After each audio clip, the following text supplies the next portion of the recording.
Next topic है हमारे मन को डिस्क्राइब करना, यानी कि हमारा मन कितनी टाइप का होता है। जो सिगमंड फ्राइड ने मनोविश्लेषणात्मक सिद्धांत दिया था, यानी कि उसको क्या बोला गया था, साइको एनालिटिकल थ्योरी। अब उस साइको एनालिटिकल थ्योरी में सिगमंड फ्राइड ने 3 थ्योरी दी थी। एक थी उसमें स्थलाकृति, जिसको बोला जाता है टोपोग्राफिकल थ्योरी, यानी कि टोपोग्राफिकल थ्योरी, इसी को क्या बोला जाता है, स्थलाकृति।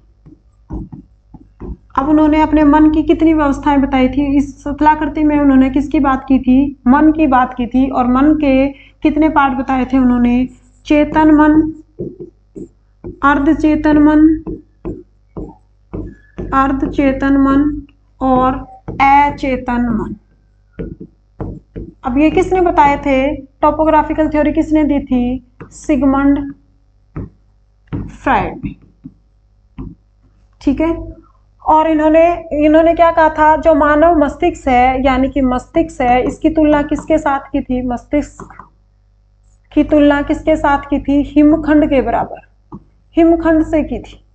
ठीक है। यानी कि एक बर्फ का टुकड़ा है और वो पानी में डूबा हुआ है। ठीक है। तो उसका ये वाला ऊपर वाला जो हिस्सा है, ये तो क्या है 10%, और नीचे वाला हिस्सा कितना है 90%। जो इधर वाला है, इसको तो बोला था उन्होंने चेतन मन, और इसको बोला था अचेतन मन। ठीक है। और ये जो बीच वाला हिस्सा है, ये क्या है, अर्धचेतन मन।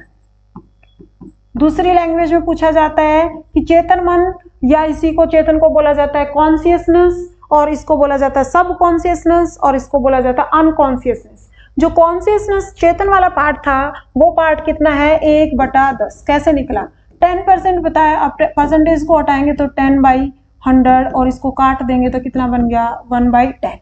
और इसी हिसाब से ये कितना बन गया, 9/10।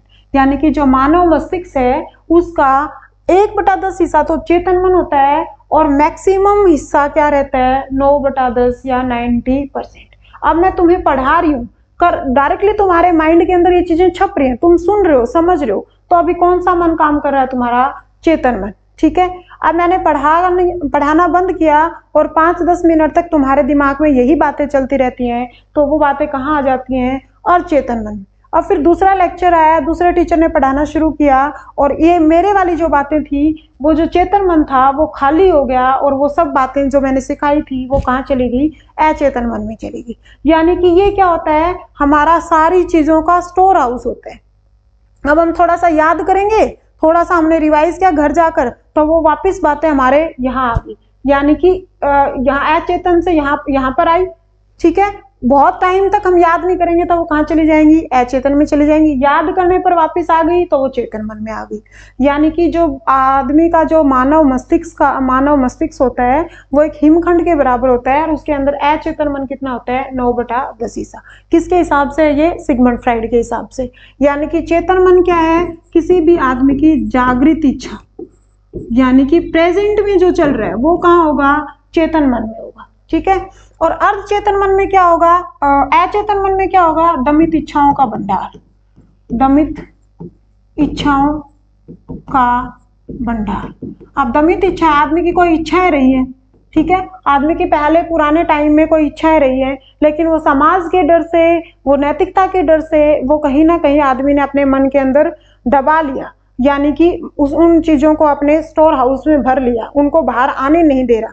यानी कि यहाँ पर क्या होता है, दमित इच्छाओं का भंडार होता है, तो वो आदमी कैसा होता है, असामाजिक होता है, उसके अंदर नैतिकता नहीं होती है, अनैतिकता होता है। ठीक है। अब किसी आदमी को जो सपने आते हैं वो किसके कारण आते हैं, अचेतन मन के कारण आते हैं। यानी कि सपनों का आना क्या होता है, अचेतन मन। ठीक है। और अचेतन क्या होता है, चेतन और अचेतन के बीच की अवस्था, चेतन व अचेतन के बीच की अवस्था। अब बीच की अवस्था, तो इसका मतलब क्या है, याद करने पर, दिमाग पर जोर देने पर याद आ जाना, दिमाग पर जोर देने से याद आ जाना। ठीक है। या फिर मैं कहूँ, ये जो हकलाना, तुतलाना, ये सब किसका पार्ट होता है, अचेतन मन का पार्ट होता है, सब कॉन्शियस का पार्ट होता है। पेपर में बच्चा पेपर कर रहा है बैठ के, तुरंत उसको क्वेश्चन याद करे हुए याद आ रहे हैं, यानी कि वो कौन से मन में चल रहा है अभी, चेतन मन में। ठीक है, अब बच्चे को हल्का हल्का धुंधला धुंधला याद आ रहा है दिमाग पर जोर देने से कि ये वाली चीज उस पेज पर लिखी हुई थी और रेड पेन से लिखी हुई थी, गोला लगा रखा था। मतलब अपने दिमाग पर जोर देने से, यानी कि वो कौन सी स्थिति में पहुंच गया, अचेतन मन में पहुंच गया। और अगर उसको कुछ भी याद नहीं है, यानी कि बिल्कुल भी उसको कोई भी चीज याद नहीं है, तो इसका मतलब वो कौन सी अवस्था में पहुंच गया, अचेतन मन में पहुंच गया। ये जो है ये जागृत इच्छा है, या इसी को क्या कहते हैं यहाँ पर, ये वर्तमान की स्थिति है। ये कौन सी स्थिति है, मन की वर्तमान स्थिति है। यहाँ पर बातें क्या रहती हैं, याद रहते हैं, यानी कि उसके कॉन्सेप्ट उसके माइंड में छपे होते हैं। ठीक है, और ये किसने दी थी, टोपोग्राफिकल थ्योरी सिगमंड फ्राइड ने दी थी। इसमें मन की 3 अवस्थाएं बताई थी, चेतन, अचेतन और अचेतन।